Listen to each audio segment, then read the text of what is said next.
Good morning to everyone. Today I will start with the new chapter with all of you, that is amalgamation of firms. So now what do you mean by amalgamation? Amalgamation means combination or merger. Amalgamation means what? Merger, coming together. So what happens here in amalgamation of firms? Two firms come together to get various advantages such as economies of large scale production, avoid competition, increasing efficiency, expansion, and so on. So in amalgamation, what happens that two or more firms come together and form a new business, or here the combination can be in two ways. One is known as amalgamation, in which a new firm is formed to take over the business of the old firms. So what is the one way? Amalgamation में क्या होता है, एक नया form होता है जिससे कि ओल्ड बेस फॉर्म्स को टेक ओवर किया जाता है. That is one form of amalgamation. Or there is one more form which is known as absorption, in which an existing firm takes over the business of the old firm. क्या होता है, एक है amalgamation जिसमें एक नया firm form होता है. A new firm is formed to take over the business of the old firms. New business is started, new firm is started to take over the business of the old firm. And the other one is absorption, in which an existing firm takes over the business of the old firm. एक में new firm start हुआ है to take the business of the old firms, and दूसरे में existing firm takes the business of the old firm. This is known as, these are the two forms in which amalgamation can take place. Here, for example, if a business of Mrs. ABC and company is taken over by the new firm XYZ and company, this is called amalgamation. ये किसका example है? Amalgamation का. And one more, if the business is taken over bye an existing firm Mrs. PQR and company, it is called as absorption. Absorption में क्या होता है, एक existing firm business को take over करती है. And pure amalgamation में क्या होता है, एक new firm will take the business of the old firm. That is the two forms of amalgamation. Now, what is the objective of amalgamation? amalgamation करने का क्या objective है? One, to avoid competition. तो क्या होगा, if two businesses amalgamate, एक साथ आ गए तो वो लोग competition avoid कर सकते, because now they are one business.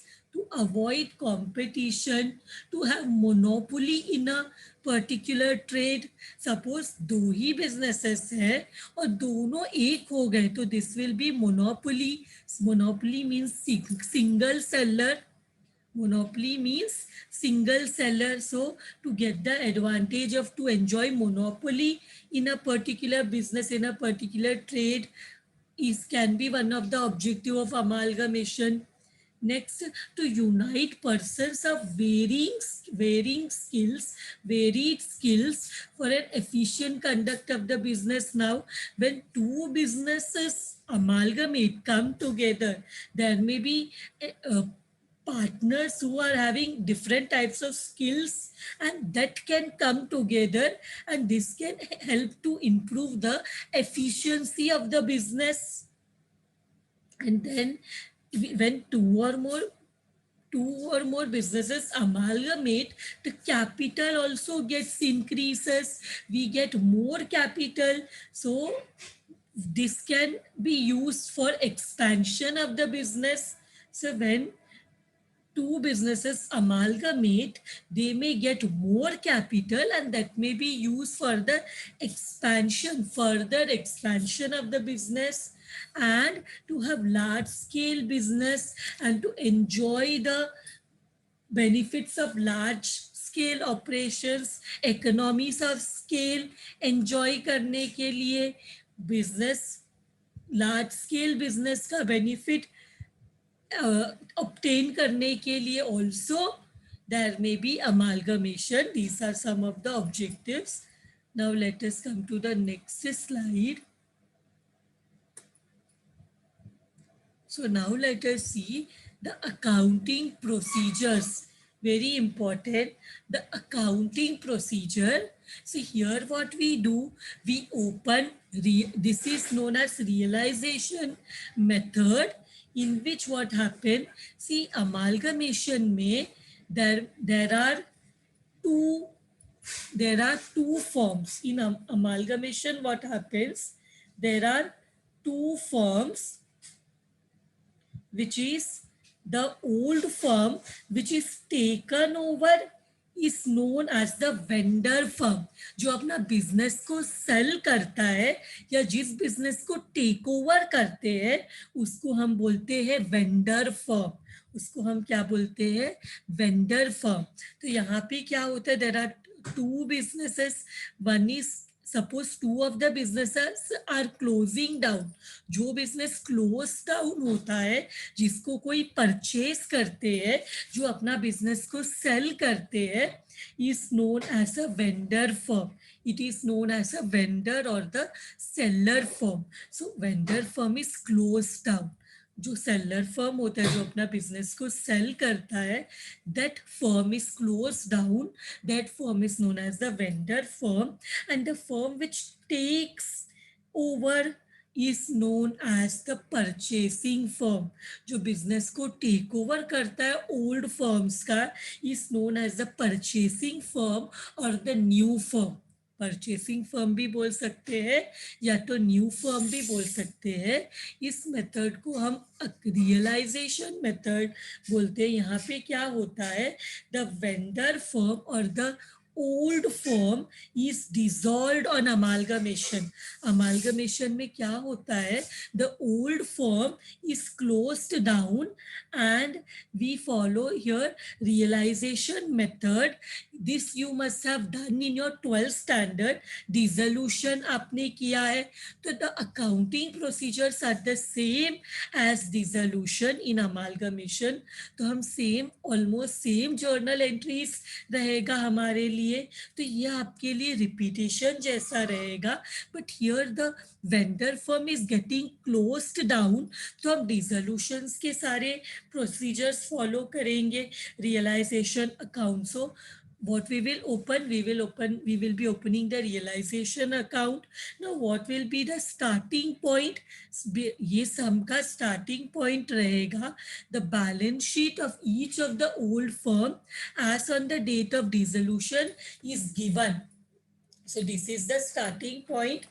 What is given in the question, dissolution के time का balance sheet will be given of the vendor firms of the business which is getting close down. तो उसका सब balance sheet दिया रहेगा. And what we will have to do, we will have to open ledger accounts in the old books. The vendor, see here amalgamation में क्या होता है, suppose a business is closed down or a business is taken over by the new firm or an existing firm. तो ये जो old firm है ये बंद हो जाता है और इसको बंद करके एक नया फर्म स्टार्ट होता है, that is known as amalgamation. जो फर्म बंद होता है वो क्या करता है, अपना बिजनेस सेल करता है न्यू फर्म को. तो ये फर्म को जो बंद होता है उसे हम ओल्ड फर्म बोलते हैं. तो ओल्ड फर्म बंद होता है तो डिसोल्यूशन के सब एंट्रीज हमें पास ऑन करना पड़ता है. What ledger accounts we have to open, ledger accounts we have to prepare. What accounts we have to prepare? Realization account, partners capital account, cash bank account if not taken over by the purchasing firm. अगर cash bank जो है, देखो, अगर वो नए purchasing firm और new firm नहीं लेके जाता तो वो अकाउंट भी प्रिपेयर करेंगे. One more account we will prepare is the new firm account, which is taking over the business of the old firm. New firm account which is taking over the business of the old firm. This you will understand in a very better way when we will start with the practical form, when we will start with the practical sums. कौन सा account open करना है अभी के लिए देख लो. Realisation account, partners capital account, cash bank account if not taken over by the purchasing firm or the new firm, or the last thing we prepare is the new firm account. You will like slightly आपको याद आएगा, ये आपने 12th standard में dissolution chapter में किया रहेगा. यहाँ पे क्यों हम ये सब अकाउंट्स ओपन करते हैं? Because the old firm, the vendor firm closes down. तो closes down means this all accounts we will have to prepare. Correct. So this all accounts we will be preparing. इसके बाद next one is very important. This one is very important, known as purchase consideration. Now what do you mean by purchase consideration? What is a purchase consideration? Purchase consideration means when a business is purchased by the old, purchased by the new firm, तो something सिर्फ purchase करना means यहाँ पे business जो old firm का है उसे नया फर्म, परचेसिंग फर्म परचेज करता है. And whenever something is purchase, something has to be given in return, so that is known as the purchase consideration. तो यहाँ पे जो वेंडर फर्म अपने बिजनेस को सेल करता है to the purchasing firm, what is something has to be given in return. तो vendor firm को कुछ बदले में मिलना चाहिए उसके बिजनेस के लिए. when the business of the vendor firm is sold to the purchasing firm, the vendor firm should get something in return. तो what it gets in return, the consideration what it gets in return for the purchase of its business is known as purchase consideration. तो vendor firm को अपने business बेचने के लिए जो बदले में मिलता है उसको हम बोलते हैं purchase consideration. That means to sell its business to the purchasing firm, whatever the vendor firm gets in return is known as the purchase consideration. So how to calculate this purchase consideration, which we can call it as PC in short form. तो purchase consideration को short form में PC बोल सकते हैं. इस ये क्या है? जो बिजनेस अब वेंडर फर्म अपने बिजनेस को सेल करता है टू द परचेसिंग फर्म, तो उसको जो बदले में मिलता है उसको हम बोलते हैं परचेज कंसिडरेशन. अब ये परचेज कंसिडरेशन को कैलकुलेट कैसे करते हैं? How to calculate the purchase consideration? all assets taken over by new firm in revised or book value minus all external liabilities taken over by new firm in revised or book value. मतलब जो vendor firm है उसके जितने भी सारे assets है, जो नया firm that is purchasing firm will take over minus. अब देखो जो वेंडर फर्म है उसके सारे असेट्स को नया फर्म लेके जाता है, सारे असेट्स या जितने भी असेट्स को नया फर्म लेके जा रहा है, माइनस असेट के साथ साथ even the liabilities are taken. But here we are talking about only external liabilities. What do you mean by external liabilities? External liabilities means the liabilities which are outside liabilities. You in the last chapter we have seen external liabilities. See, there are two type of liabilities, internal and external. Internal refers to the partner's capital and the reserves. उसके अलावा जितने भी liabilities है जिनको हम outside liability बोलते हैं are known as the external liability, such as creditors, bills payable, bank loan etc. are bank overdraft etcetera are external liabilities. ये जो एक्सटर्नल लाइबिलिटीज है, देखो जब when assets are taken over by the new firm, that all assets which are taken over by the new firm we will note down। इधर अगर नया value दिया है तो revised value, if new value is not given then balance sheet or book value, इसमें से minus करते हैं।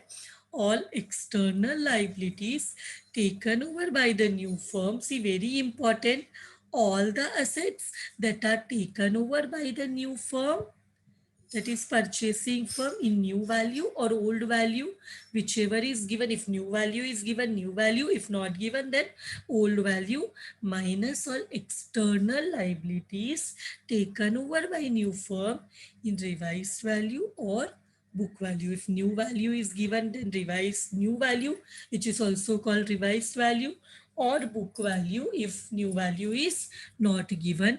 तो जब हम असेट में से सारे असेट जो नया फर्म लेके गया है उसमें से सारे एक्सटर्नल लाइबिलिटी जो नया फर्म लेके गया माइनस करेंगे, we will get the value of the purchase consideration. So with this now we will start with the journal entries. Now what we will do, we will start with the journal entries of in the books of old firm or vendor firm who is selling their business।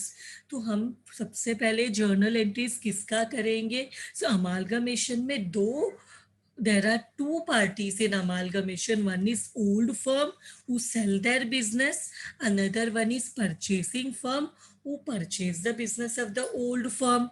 समझ में आई? in amalgamation there are two parties, two firms involved, two or more, but two category of firms. One is known as vendor firm जो अपने business को sell करते हैं, and the other one who purchases the business who is known as a purchasing firm।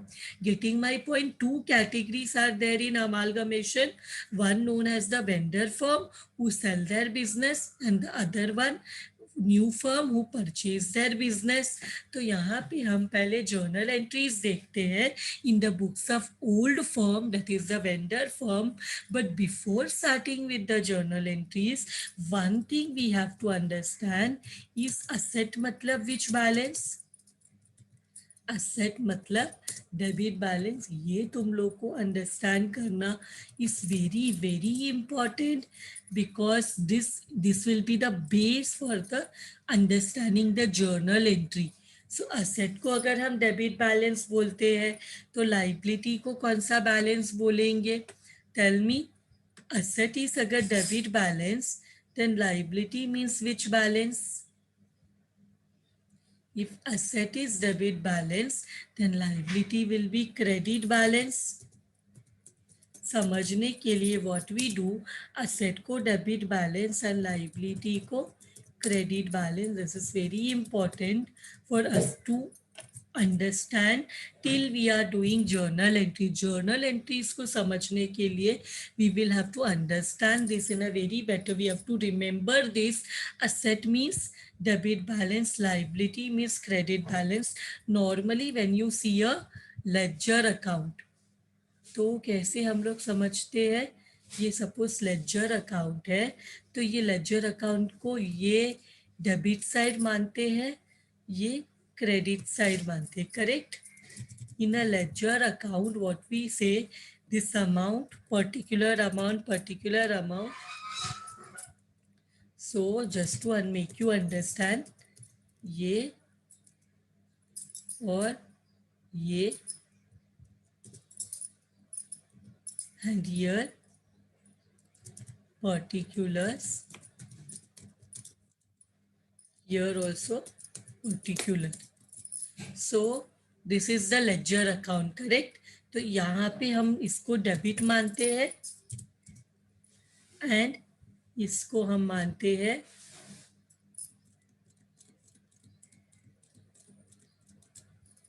Credit, correct. अगर हमारा ledger account है तो कोई भी लेजर अकाउंट में हम, फिर वो ट्रेडिंग अकाउंट रहने दो, पीएनएल अकाउंट रहने दो, या any ledger account, what we see, this is the debit side, this is the credit side.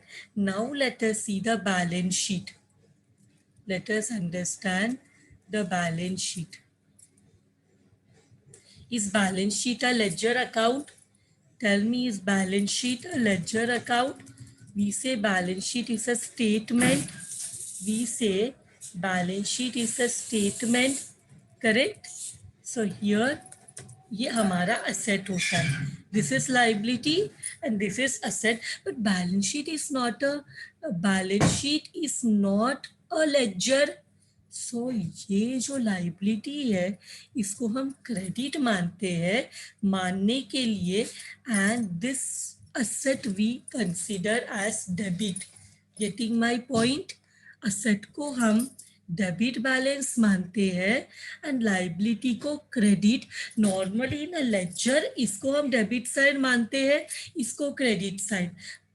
if I tell you, being you all being account student, if I tell you as just think about a ledger in your mind, तुम्हारे mind में सोचो laser कैसे दिखता है, तो तुम्हारे दिमाग में आएगा जो हमारा ऐसे लेफ्ट हैंड साइड के उधर डेबिट रहता है, राइट हैंड साइड के उधर क्रेडिट रहता है, पर्टिकुलर अमाउंट ऐसे तुम्हारे माइंड में आता है. जब मैं बोलती हूँ think about the balance sheet in your mind, तो तुम्हारे माइंड में ऐसा कुछ पिक्चर आता है, liability amount rupees, asset rupees, balance sheet.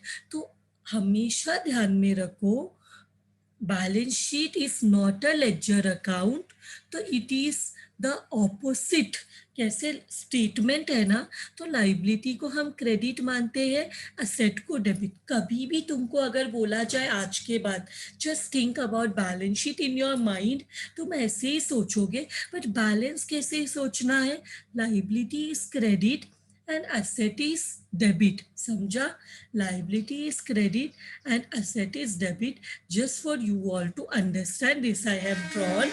Now एक और चीज हमें अंडरस्टैंड करना है, when asset increases, जब asset increase होगा तो आप कहाँ लिखोगे, असेट इंक्रीज होगा तो आप यहाँ पे लिखोगे असेट साइड में. Suppose there is a increase in cash, तो आप यहाँ asset side, cash is a asset, तो यहाँ पे लिखोगे. तो कौन सा साइन है, which sign is here, it's a debit sign. So when asset increase, what we do, we debit. When asset increase, हम क्या करते हैं, डेबिट करते हैं. Same way, I want to remove the space from here.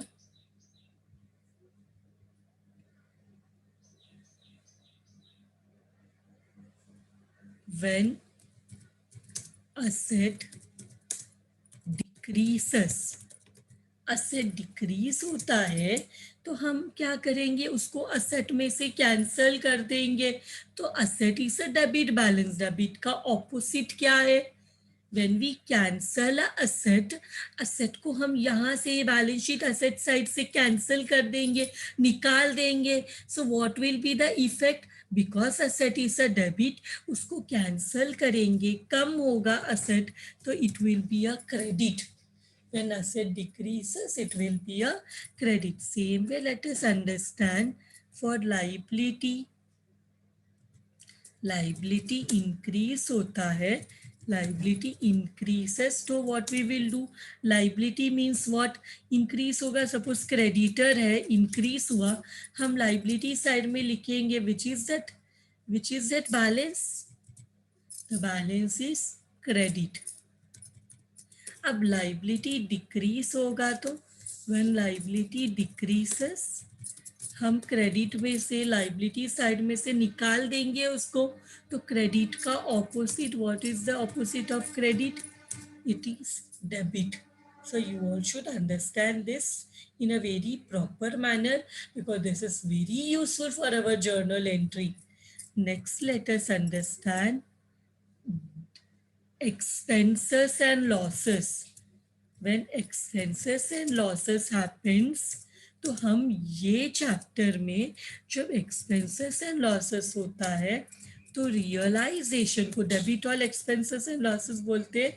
Realisation account we debit, realisation account is debited. जब भी expenses and losses होगा तो we debit realisation account. And अगर कुछ इनकम एंड गेन होगा तो इनकम एंड गेन होगा तो what we will do, we credit realisation account. समझा? This is very important for us to do before we start with the journal entries. Journal entry start करने से पहले to understand this concept is very important. I hope this concept of asset and liability, income and expense is clear to all of you. सो कब asset को debit करना है, कब credit करना है, कब लाइबिलिटी को क्रेडिट करना है, कब डेबिट करना है. I hope this is clear to all of you and even the income and gain concept, expense and gain concept is also clear to all of you. कब रियलाइजेशन अकाउंट को debit करना है, when there is expense or losses. कब realisation account को credit करना है, when there is income or gain. मतलब कभी भी कुछ एक्सपेंस या इनकम हो रहा है तब रियलाइजेशन अकाउंट विल, प्रॉफिट या लॉस हो रहा है तो realisation account will come in to picture. और asset increase decrease anything, then this we will have to follow in order to debit or credit. So let us now, without wasting time, let us come to our journal entries. Let us come to our journal entries. So let us come to the first journal entry, which is transfer of assets. Let us come to the first journal entry, which is transfer of, when transfer of assets to realization account. Transfer of all the assets to realization account. Now tell me, business बंद हो रहा है, old firms business is getting closed क्योंकि that business is being purchased by the purchasing firm. In amalgamation what happens, समझो, in amalgamation what happens कि जो old firms हैं वो अपना बिजनेस को क्लोज करते हैं एंड उनके बिजनेस को नया firm that is a purchasing firm take over करता है.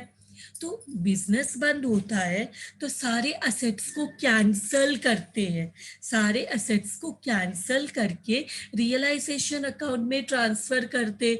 Now tell me, when assets are cancelled, assets कम होता है. When assets are cancelled, asset decrease होता है, असेट कम होता है. So it is a profit और अ लॉस. असेट कम होना इज अ प्रॉफिट और a loss. Tell me, asset कम होना is a profit or a loss? Correct, it is a loss.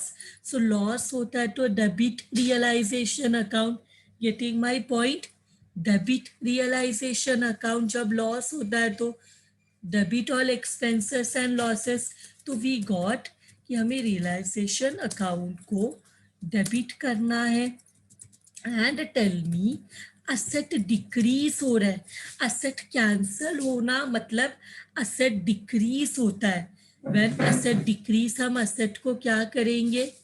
When asset cancel होता है, कम होता है, डिक्रीज होता है, what we will do to the asset? Credit. So to credit में we will write all our assets. Two assets or two various assets we will write in the credit. So this is our entry for transfer of all assets to realization account.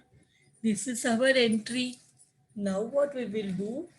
Understood this entry, everyone? I hope this entry is clear to everyone. Now we will go to our second entry, which is transfer of liabilities, transfer of all the external liabilities to realization account. To realization. External liability means outside liability. External liability means outside liability. So transfer of all the external liabilities to realization account. Now tell me, liabilities cancel होता है तो is it a profit or a loss? When liabilities are getting cancelled, tell me, is it a profit or a loss? Yes, it is a profit. Means realization account will come in the credit. Realization account will come in the credit. Now tell me, as external liability को cancel करेंगे, transfer करेंगे, तो what will happen? Liability will decrease. Liability कम होगा, cancel होगा, कम होगा, decrease होगा. So what we will do when liability decreases? When liability decreases, what we do? Debit. Liability is a credit balance. Liability is a credit balance. लेकिन जब liability कम होता है तो क्रेडिट का ऑपोजिट डेबिट करते हैं. Asset is a debit balance, liability is a credit balance. But liability is a credit balance, but जब liability कम होता है तो क्रेडिट का ऑपोजिट डेबिट करते हैं. तो our entry will be various external liability या outside liabilities account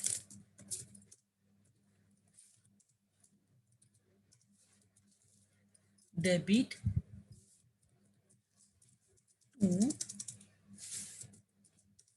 to profit हुआ तो क्या करते हैं? Realisation account credit. So this entry is also done. Now our next entry, to record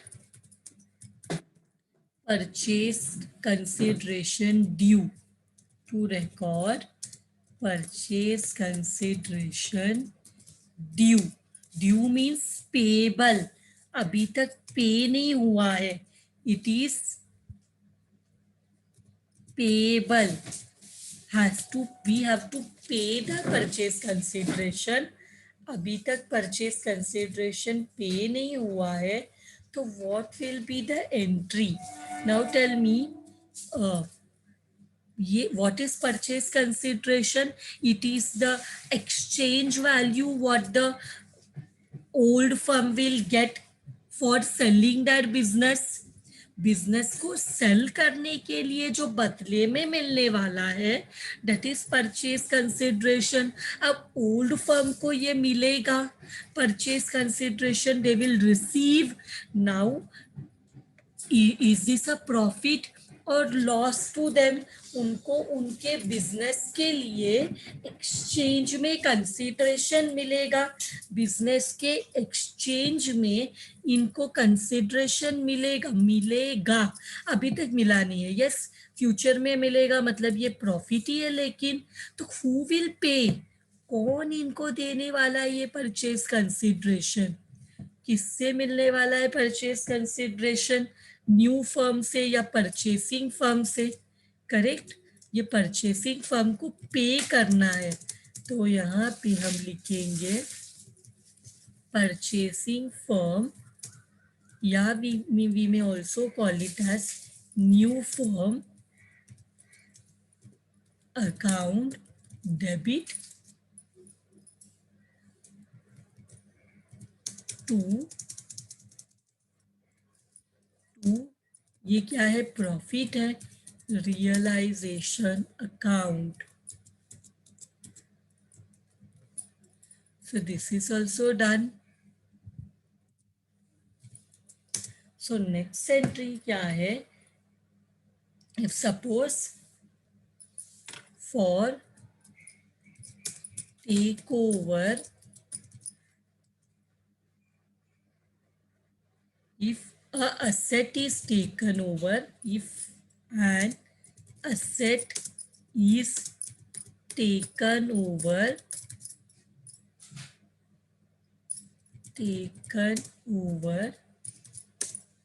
by a partner, क्या एंट्री होना चाहिए, if new firm or the purchasing firm has not taken over the asset, तो उसको एक partner लेके जा रहा है। समझ में आ रहा है क्या होता है, ये जो ओल्ड फर्म है इसके सारे असेट्स, ये ओल्ड फर्म के सारे असेट्स और सारे एक्सटर्नल लाइबिलिटीज नया फर्म या परचेसिंग फर्म लेके जाता है और बदले में परचेस कंसिडरेशन देता है। तो जो बिजनेस परचेस होता है तो वेंडर का, जब बिजनेस, सी पे अटेंशन, जब बिजनेस परचेस होता है तो वेंडर का, when the business is purchased, तब वेंडर का सारा असेट्स, वेंडर का सारा असेट्स और सारा external liabilities is purchase by the purchasing firm और बदले में परचेज कंसिडरेशन देता है। लेकिन अगर कोई असेट को नया फर्म नहीं लेके जा रही, there is some asset which is not taken over by the purchasing firm, if a asset is not taken over by a purchasing firm, new firm, and it is taken over by the partner, partner लेके जाएगा, तो क्या हो जाएगा, so then ये asset is taken over by the partner, so it is a profit ना, partner को मिल रहा है ये असेट किसको मिल रहा है, पार्टनर को मिल रहा है। And it is also opposite entry also, कि हमने सारे असेट्स को कहाँ पे ट्रांसफर किया है, रियलाइजेशन अकाउंट के डेबिट साइड में। अब पार्टनर लेके जा रहे हैं, उसको कैंसल करना है तो हम ऑपोजिट इफेक्ट देते हैं। ओरिजिनली असेट किधर है, रियलाइजेशन अकाउंट के डेबिट साइड में। या तो पार्टनर जब असेट लेके जाएगा तो उसके लिए ये प्रॉफिट है, प्रॉफिट है मतलब realisation account will be in the credit, profit है तो हम क्या करते हैं, रियलाइजेशन अकाउंट को क्रेडिट में बताते हैं। एंड टेल मी, जब पार्टनर असेट लेके जाएगा तो उसका कैपिटल कम हो जाएगा, मतलब असेट मिल रहा है उसको, तो उसका जो कैपिटल है असेट मिलने के वजह से, उस जैसे पार्टनर ने 1,00,000 रुपीज बिजनेस को दिया, पार्टनर ने कितना बिजनेस को दिया, पार्टनर ने 1,00,000 रुपीज बिजनेस को दिया। अब उसको 20,000 का असेट मिला, 1,00,000 rupees partner had contributed towards the capital for the business. Now he is getting 1,00,000 by the asset. 1,00,000, sorry, he is getting 20,000 by the asset. By asset लेके जा रहा है 20,000 का, तो उसका कैपिटल 1,00,000 से 80,000 नहीं होता। लाइबिलिटी जो है असेट मिलने से कम हो रहा है, liability is a credit balance. Liability is the partner's capital. Tell me, is it a asset or a liability? Partners capital asset है या लाइबिलिटी है? किधर लिखते हैं पार्टनर्स कैपिटल? इधर लिखते हैं ना कैपिटल बोल के. We write the capital in the liability side. Liability means credit. मतलब कैपिटल कम हो जाएगा जब असेट मिलेगा. कैपिटल कम हो जाएगा तो हम क्या करेंगे? लाइबिलिटी कम होता है तो डेबिट में लिखते हैं. Liability is a credit but कम होता है तो डेबिट में लिखते हैं. Partners capital account. Partners capital account debit to realization account. Now it be a recorded asset or an unrecorded asset. What do you mean by recorded asset? It is recorded asset are those assets which are present in the asset side of the balance sheet. Unrecorded assets are those assets which are not recorded in the balance sheet. Unrecorded assets are those assets which are not recorded in the balance sheet. Now what we will do? Now we will write down the when asset is sold, sale of asset. Sale of asset, it may be recorded or unrecorded. So sale of asset के लिए क्या entry रहेगा? Asset को sale करेंगे तो क्या मिलेगा? Tell me. Asset को सेल करेंगे तो what we will get? Sale of asset. Asset को सेल करेंगे तो इज इट अ प्रॉफिट और अ लॉस? असेट को सेल करना मतलब पैसे आएंगे तो cash bank account. And asset कहाँ पे रिकॉर्डेड है? असेट डेबिट साइड में सब असेट ट्रांसफर हुआ है. See all the assets are transferred in the debit side of the realisation account. अब असेट सेल होगा तो उसको कैंसिल करना पड़ेगा. जब असेट को ट्रांसफर किया था it was in the debit side. Now उसको सेल करेंगे तो ऑपोजिट इफेक्ट भी देना पड़ेगा तो it will come to realization account.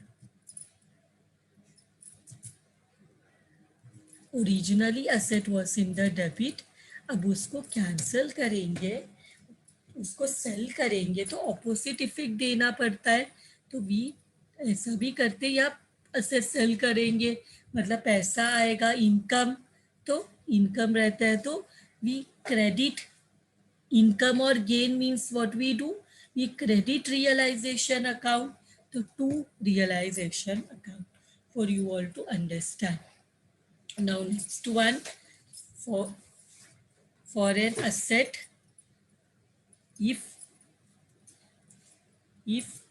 a liability is taken over by a partner. If a liability is taken over by a partner, it may be recorded liability or unrecorded liability. Recorded means balance sheet liability side में present है, recorded है. Unrecorded means it is not shown in the liability side of the balance sheet, is unrecorded. So now क्या होगा? Liability है, partner लेके जा रहा है तो उसका कैपिटल और इंक्रीज हो जाएगा. कैपिटल मतलब liability. Capital means liability. Liability increase होता है तो हम क्रेडिट करते. Liability means credit balance. और इंक्रीज होता है लाइबिलिटी तो भी हम क्रेडिट करते. See liability means what? Liability means credit, right? Liability means credit. Liability means credit. So liability credit है और liability increase होगा तो भी credit है. अब अगर कोई partner liability लेके जा रहा है, if a partner is taking a liability, means what happens? Liability increase हो जाएगा, उसको जो 1 लाख मिलना चाहिए था एंड वो 20,000 का लाइबिलिटी भी लेके गया, तो उसका लाइबिलिटी 1 लाख से इंक्रीज होके 1,20,000 होगा, उसको उसका कैपिटल का पैसा भी मिलना चाहिए। और ये वो जो लाइबिलिटी पार्टनर डिस्चार्ज करेगा, पार्टनर लेके जाएगा, तो उसको वो भी उसका liability will increase, so it will B credit. And liability credit में था जब रिकॉर्ड हुआ था, ये लॉस है ना, उसको एक्स्ट्रा पैसा भी देना पड़ेगा। एंड नहीं तो it is an opposite effect, liability credit में था, अब उसको क्या जब ट्रांसफर करते हैं क्रेडिट में, अब पार्टनर लेके जाएगा तो ऑपोजिट इफेक्ट देना, it is live realisation account debit to, we will write partners capital, because partners का कैपिटल क्या हुआ, इंक्रीज हुआ, partners capital account, partners capital account. This is done.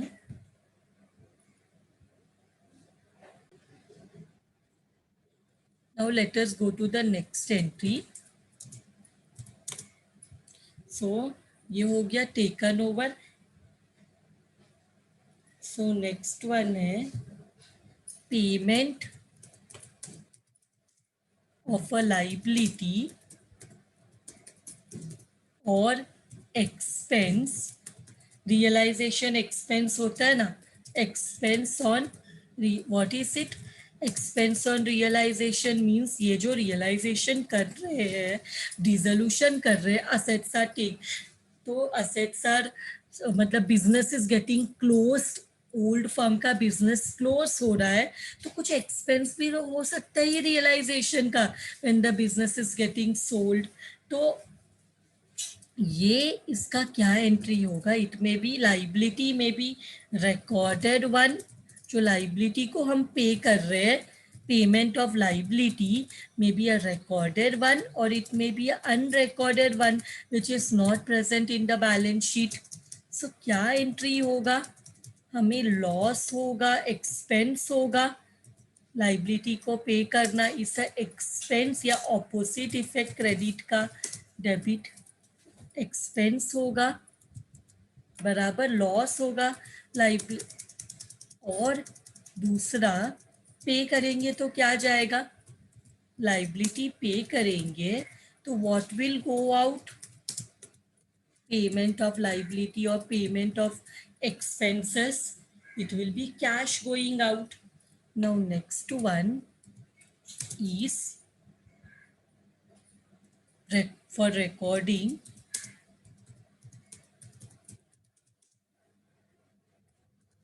profit on realization. बताओ, इसके लिए तो एक छोटा सा लेजर अकाउंट बनाएंगे। टेल मी, प्रॉफिट मतलब क्या होगा, मतलब रियलाइजेशन अकाउंट का डेबिट, रियलाइजेशन अकाउंट का डेबिट मतलब एक्सपेंसेस, डेबिट मतलब एक्सपेंसेस, क्रेडिट मतलब गेन या प्रॉफिट, इनकम। रियलाइजेशन अकाउंट का credit side means income, debit side means expense. अब इनकम मतलब क्या, प्रॉफिट मतलब क्या, क्रेडिट साइड ज़्यादा है, income means credit side is more, तो डिफरेंस कहाँ पे आएगा, डेबिट में आएगा। तो ये प्रॉफिट होता है तो डिफरेंस इधर आता है, profit means difference will be in the debit side. तो हमारा एंट्री कैसा रहेगा, ये रियलाइजेशन अकाउंट का डेबिट, तो हमारा एंट्री रहेगा, ये किसको मिलना चाहिए बताओ मुझे, profit, who will get the profit, who will get the profit, realisation account debit, profit किसको मिलेगा, प्रॉफिट मिलेगा पार्टनर्स को, प्रॉफिट होने दो या लॉस होने दो, दोनों किसको मिलेगा, पार्टनर्स को। तो this is the effect when it is a profit, क्या हुआ, क्रेडिट इनकम ज़्यादा है एंड डिफरेंस जो प्रॉफिट है वो यहाँ पे आएगा, तो रियलाइजेशन अकाउंट के डेबिट साइड में प्रॉफिट आता है, तो किसको देते हैं हम लोग, पार्टनर्स को। फिर नेक्स्ट वन है for recording loss on realisation, loss record करना है तो क्या हो जाएगा, लॉस मतलब क्या, लॉस मतलब क्रेडिट एक्सपेंसेस ज़्यादा रहेगा तो लॉस इधर आ जाएगा, लॉस जो है वो किधर आ जाएगा, it will come in the credit side, loss will come in the credit side, तो डिफरेंस इधर आ जाएगा लॉस का क्रेडिट साइड में।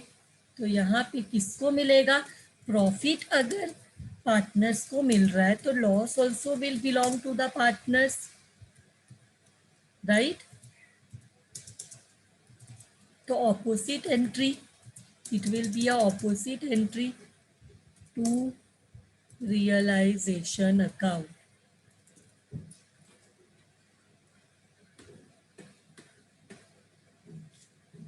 To realization account, this is the effect for loss. Got it? Now after this क्या होता है, एक और चीज़ वेरी इंपॉर्टेंट है जो इसके बाद हम करेंगे, हम क्या करेंगे, सबसे पहले जो भी रिजर्व्स होगा, एक्यूमुलेटेड रिजर्व्स होगा, वो किसको मिलना चाहिए, टेल मी, एक्यूमुलेटेड प्रॉफिट्स और रिजर्व्स, ये ट्रांसफर करना है, transfer of accumulated profit and reserves, ये पार्टनर्स को मिलना चाहिए, तो ये पार्टनर्स कैपिटल अकाउंट में जाएगा, बराबर। तो ये जो भी है प्रॉफिट ये कैंसल करना पड़ेगा, कैंसल करेंगे तो लाइबिलिटी में आता है पीएनएल अकाउंट, रिजर्व फंड, ये लाइबिलिटी में आता है क्रेडिट बैलेंस। अब इसको कैंसल करके पार्टनर्स को देंगे तो क्या करेंगे, उनका कैपिटल बढ़ जाएगा, तो ऐसा एंट्री आता है profit and loss account debit, क्योंकि ये कैंसल हो जाएगा, लाइबिलिटी कैंसल हो, liability is a credit balance और कम होता है तो डेबिट करते हैं, ये कम होके ये किसको डिस्ट्रीब्यूट हो रहा है, this is distributed to the partners, तो क्या होगा, पार्टनर्स का कैपिटल इंक्रीज हो जाएगा, partners capital account, partners capital account. Now next one, transfer of accumulated losses.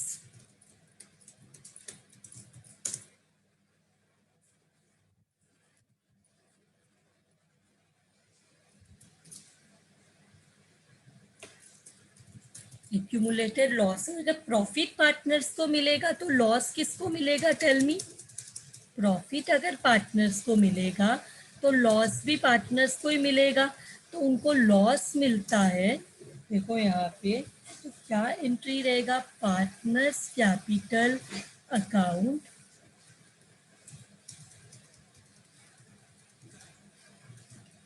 To, ये बोलते हैं प्रॉफिट एंड लॉस, ये नेट लॉस को बोलते हैं, हाँ, दिस इज डेबिट बैलेंस।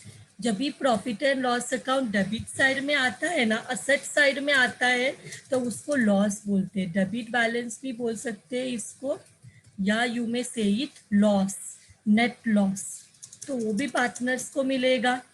और अगर कोई deferred revenue expenses है, deferred revenue expenses are those expenses which are a heavy expense, तो हम लोग एक ही बार में पीएनएल अकाउंट में चार्ज नहीं करते हैं, उसको असेट साइड में शो करते हैं और धीरे धीरे उसको हम पीएनएल अकाउंट में चार्ज करते हैं, ईयर बाय ईयर उसको राइट ऑफ करते हैं। तो ये सब लॉसेस को हम, ये सब लॉसेस है ना असेट साइड में होता है, ये सब लॉसेस किधर होता है, असेट साइड में अब ये लॉसेस को कैंसिल करेंगे, असेट मतलब डेबिट बैलेंस, कैंसिल करते तो क्रेडिट में आता है, तो ये कैंसिल करते वक्त ये पीएनएल अकाउंट जो कि लॉस है ये असेट साइड में होता है, एंड डेफर्ड रेवेन्यू एक्सपेंडिचर ये भी लॉस है, तो ये भी असेट साइड में होता है, कैंसिल किया, असेट साइड में है but these are not actual asset, these are losses, तो इसको हमने, एंड एक्सपेंसेस, तो इसको हमने कैंसिल किया, असेट मतलब डेबिट बैलेंस, कैंसिल करेंगे तो क्रेडिट में आ जाएगा। तो इसके साथ जर्नल एंट्रीज हो गया है। नेक्स्ट लेक्चर में we will start up with the sums. Thank you very much everyone.